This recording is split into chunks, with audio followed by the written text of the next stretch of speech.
para o seu casamento? Já se fez essa pergunta? Já parou para pensar no que Deus sonha para o seu casamento, para o seu estado de vida, para a sua vocação matrimonial? Nessa noite eu quero te provocar a entender o que Deus sonha e a correr atrás do sonho de Deus para a sua vida. Quando a gente começa a olhar o matrimônio, a nossa vocação matrimonial sobre esse aspecto, a gente ganha um novo sentido. As coisas ficam diferentes. Por que a gente muitas vezes se perde dentro do casamento?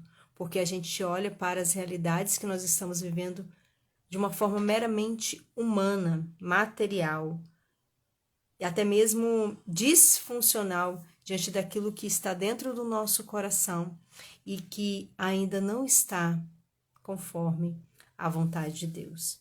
Por isso que é tão importante a gente entender, ouvir aquilo que Deus nos fala através da sua palavra, mas também através do Catecismo da Igreja Católica. Bem-vindo, Frederico Sardinha, Érica, Antônia, que bom que vocês estão aqui. E eu quero compartilhar um pouco daquilo que é o meu aprendizado nesse tempo, mas também da minha experiência dentro do casamento. Obrigada, meu amor. Meu fã, meu grande incentivador. Mas que bom, né, a gente falar sobre isso. Uma das coisas que eu sempre falo, e falo também para as minhas alunas, e olhando também para a minha história, por tudo que eu aprendi até o dia de hoje, é que nós não aprendemos a nos relacionar. Nós não aprendemos a resolver conflitos, nós não aprendemos a lidar com dificuldades. Por isso que muitas vezes o matrimônio se torna algo pesado na nossa vida e até mesmo insuportável. Quantas mulheres chegam para mim e falam: eu não estou suportando mais, eu vou desistir, eu não vou separar. Por quê? Porque esse olhar está apenas nas coisas deste mundo, nas suas próprias forças. Mas nessa live, também no meu perfil, naquilo que eu ensino nas minhas mentorias, naquilo que eu falo, eu te convido a olhar além, a ter um olhar sobrenatural, uma visão espiritual diante de tudo o que está acontecendo. A Cleidiane e a Antônia estão aqui, são minhas alunas, né? Posso dizer assim, e já viveram e vivem essa experiência de olhar tudo que já passaram e passaram por situações muito difíceis no casamento. Tinham tudo para desistir, mas estão firmes. Por que elas estão firmes? Por que elas estão suportando? Por que elas decidiram permanecer, recomeçar? Porque elas colocaram o seu olhar e o seu coração em Deus. Pelas forças humanas delas, e olha que eu conheço bem o coração das duas, elas não teriam condição nenhuma, mas porque elas se apegaram em Deus e colocaram Deus em primeiro lugar na sua vida. Mas o que Deus sonha para o seu casamento? Bem-vinda, Viviane, bem-vinda, Josi, Suzana, bem-vinda. Eu vou pedir para você que está aqui compartilhar essa live com 3 amigas suas casadas que hoje precisam ouvir o que Deus quer falar com elas, muito mais do que a Roberta. Bem-vinda, Dani. Deus quer falar conosco através dessa live. É interessante porque essa semana eu falava com uma pessoa, na semana passada, ela trouxe algumas realidades do casamento dela, uma mulher de Deus, uma mulher consagrada, e eu falava assim para ela: o que destrói o nosso casamento não são coisas grandes, são coisas pequenas, que não são resolvidas, que não são tratadas, que nós vamos acumulando. Quando a gente sempre sai para pregar, algo que a gente deixa muito claro é aquilo que o Catecismo da Igreja Católica fala sobre o casamento. O que a igreja fala? Fala que o sacramento do matrimônio, ele é uma vocação, ou seja, é um chamado de Deus. Só que muitas vezes a gente entra para o casamento achando que é uma vontade nossa. E de fato é. A gente entra para satisfazer a nossa vontade, as nossas necessidades. Mas Se a gente vive nesse aspecto meramente afetivo, a gente vai se perdendo, vai se frustrando, porque a gente não consegue ser saciada por esse homem que nós nos casamos. Mas quando a gente entende que a nossa vocação matrimonial é uma resposta a Deus, nós vamos entendendo que Ele nos chamou para 2 pontos bem interessantes: para a nossa santificação e para a nossa salvação. Então veja, isso já nos faz ver o casamento com outros olhos. Eu me casei para levar o meu esposo para a eternidade.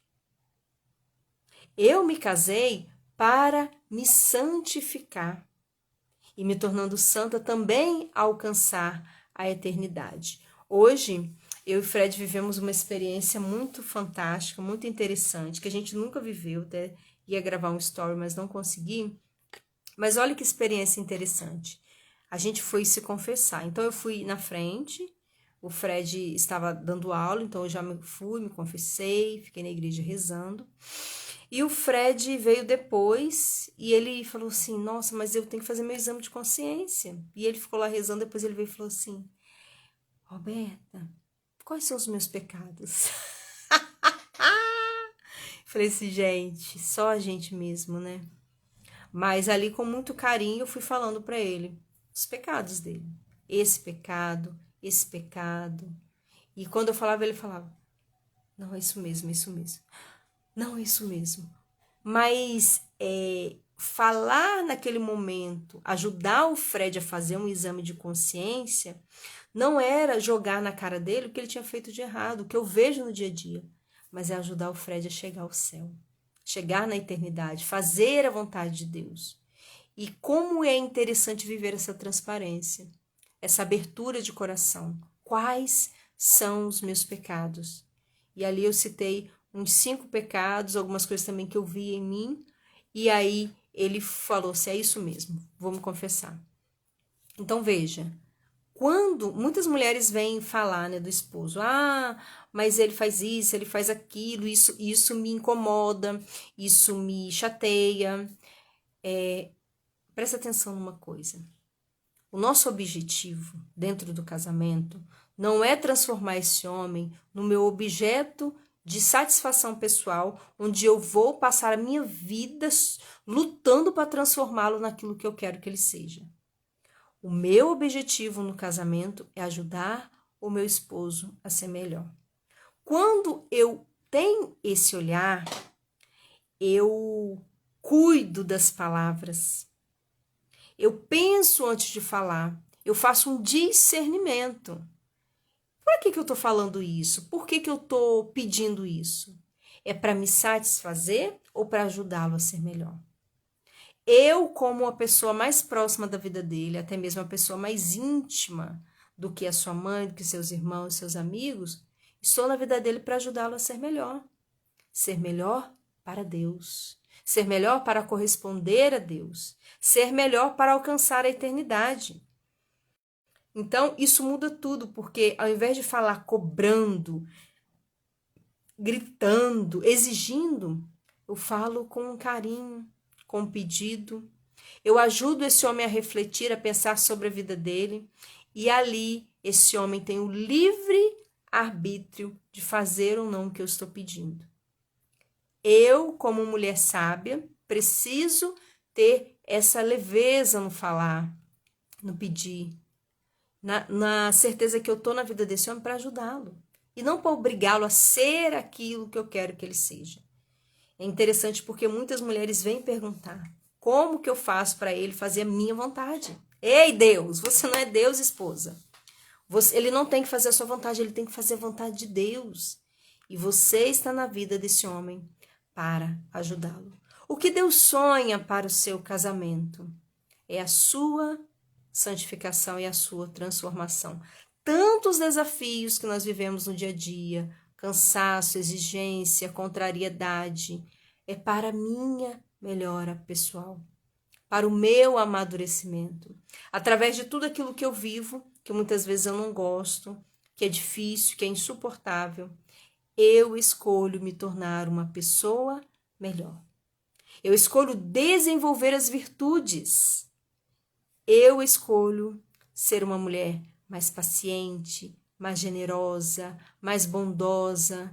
Eu escolho perdoar mais. Então, veja, por que muitas crises acontecem dentro do casamento? Porque nessa hora, onde eu encontro coisas que me são desagradáveis, o que eu faço?